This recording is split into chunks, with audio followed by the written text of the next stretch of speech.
Friends, ఇప్పుడు మనం బోటీ fry చేస్తున్నాం. ఆయిల్ వేసినాం. ఇట్లా చేయనట్టు ఉల్లిగడ్డ కలపాలి. ఉల్లిగడ్డ వేసినాక కాస్త కరివేపాకు వేయాలి. కాస్త ఉల్లిపాయ చికెన్ చాలా బాగుంటుంది. 2 స్పూన్ల అల్లం పేస్ట్ వేయాలి.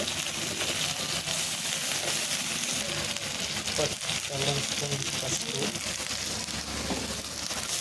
వేసి తర్వాత కాస్త కాలినాక మళ్ళీ కొద్ది కలపాలి.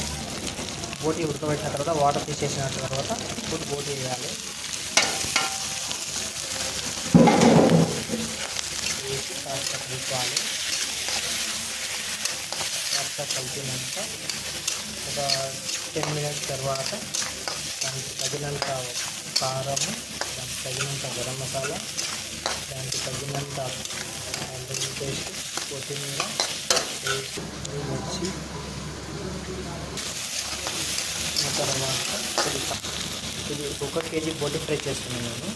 1 స్పూను, 2 స్పూన్లు, 3, 4, 5, 6 స్పూన్లు కారం,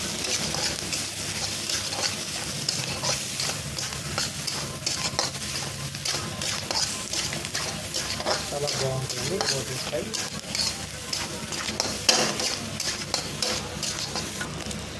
కాస్త కొత్తిమీర వేసేయండి.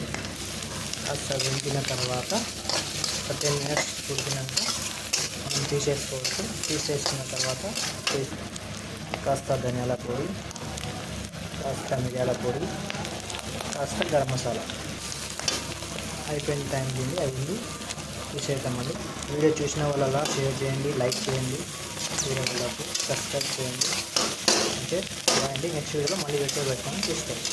ఇప్పుడు మనం ఒక బౌల్లో తీసుకున్నామని టేస్ట్ చేస్తే హైలైట్ ఉంటుంది. బోటీ ఫ్రై రెడీ అయిపోయిందండి. ఓకే, నెక్స్ట్ వీడియోలో వేరే చేస్తాం. పెట్టేసేయండి. షేర్ చేయండి, లైక్ చేయండి, సబ్స్క్రైబ్ చేయండి.